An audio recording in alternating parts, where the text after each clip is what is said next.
Welcome to our Relationship Warrior channel. In this channel, it will really help you to stop attracting the wrong partner or partners and to really start attracting the right partner, the beautiful soulmate or life partner into your life. Because there's many reasons why we can attract the wrong partners. So if you haven't already, make sure you subscribe to stay up to date as we'll be bringing loads of videos to you. So today, what are we talking about? Why women find it and men find it difficult to date after a narcissistic relationship. This is interesting because we get this all the time. Yes, and we've both gone through it ourselves as well because, you know, after you've had a narcissistic relationship, it is scary. It's so hard to know who you can trust again if you're going to trust another narcissistic partner. And it's the last thing you want to do because you really lose your self-worth and self-love after you've been through many years of a narcissistic relationship. So there's so many fears around why some ladies we've seen, and men as well, comment on our Facebook group saying, just stay single.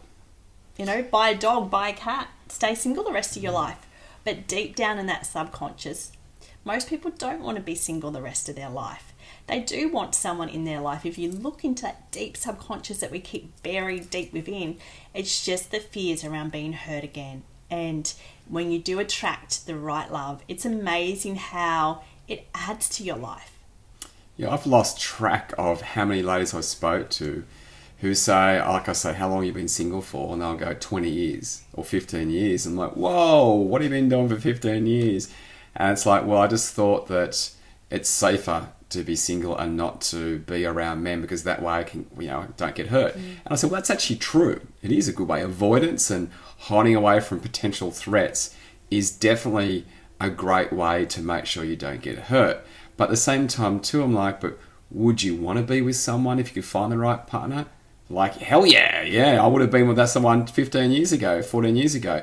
So a lot of people do hide away, and obviously one of the biggest issues that people have today is a fear. It's always about, I'm afraid of something, afraid of being hurt, rejected, abandoned. Financially drained again, because we've dealt with a lot of beautiful ladies who have been completely financially drained from a relationship and all their funds are completely exhausted. So they have so many fears, and so it's a lot safer for them to have that big massive wall up so that no one can come through that wall to get to them. They're rebuilding basically, and they want to nurture themselves. And it is human nature to make sure that you're feeling safe, to make sure that you are safe, and also to make sure that your children are safe.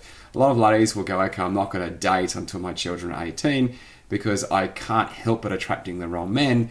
And because of this, my children being hurt and I love them too much to put them through that. But that's why it's really important to make sure that you can have love, but you need to heal first. And if you don't heal, well, then there's a good chance, and this is one thing we've found, is that women who attract narcissistic men and men who attract narcissistic females, the chances of them attracting another one is extremely high. Every narcissist that you attract, you increase dramatically the chances of attracting another one. And you think about, if you do attract someone or a few narcissists or a few toxic people, you've got to think about, well, there's something about you that's a formula or something that's about your energy that keeps on having you attract these people. So common sense would say, well, unless I can fix that issue, fix that problem, I'm going to keep on attracting these types of people. And you are right. Most people who attract these people will keep on attracting the same people over and over and over again.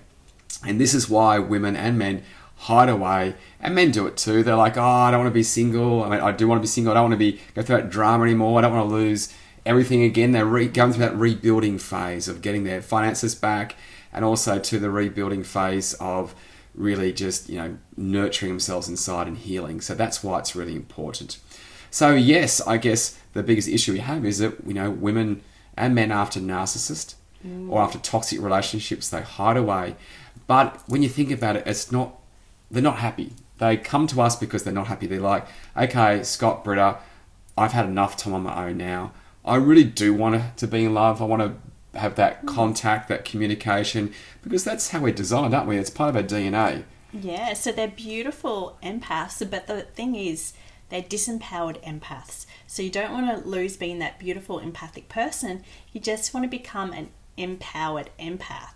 Okay, so then you don't always just look for the very best in everyone. You actually, I call it the bullshit radar. So you can actually see through that bullshit and your radar goes off. So it makes you more aware, because a lot of empaths can have the programs that they want to fix someone because it makes them feel good to fix someone. But, you know, it is very draining, and sometimes you just can't fix people because some people don't want to be fixed. So it's very important to make sure you change that energy in you to start being more empowered, not settling for second best, not settling for anything less. So it's very important, especially after being through narcissistic relationships. So it's very scary. I know I was very scared, and Scott was scared after going through that from the opposite end. And the thing is, once you go through, and we'll say this a lot, do that deep healing, the subconscious, it's amazing how it changes the quality of people that you bring into your life. You know, to people who actually care how you're feeling, who, you know, see that beautiful person that you are and honor that person that you are. Yeah, so it's really important to remember to never let fear control your life. And it's like anything, if you have a fear of starting a new job and you're worried about failure, well, then you're never going to be able to progress or take a management role.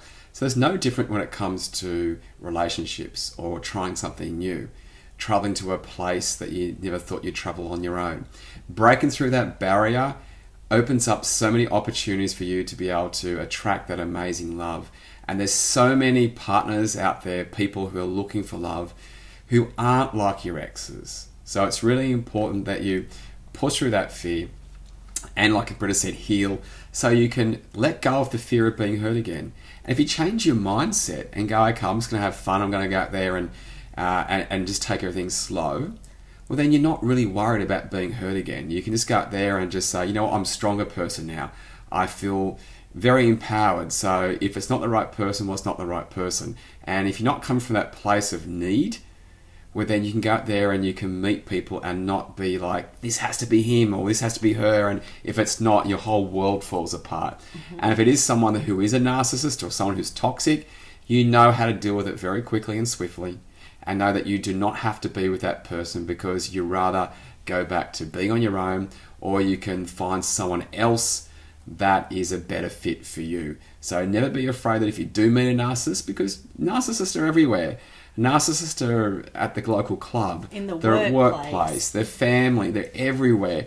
Do not be afraid of narcissists. Just know that you can navigate around them and know how they think, and know that you are strong enough to say no, to have really firm boundaries. And by doing that, you can have narcissists around you, but you can just make sure that you're protected and make sure that you can live the life and attract, in the end, the most compatible soulmate. Yes, thank you for listening, and make sure you subscribe to hear more from us.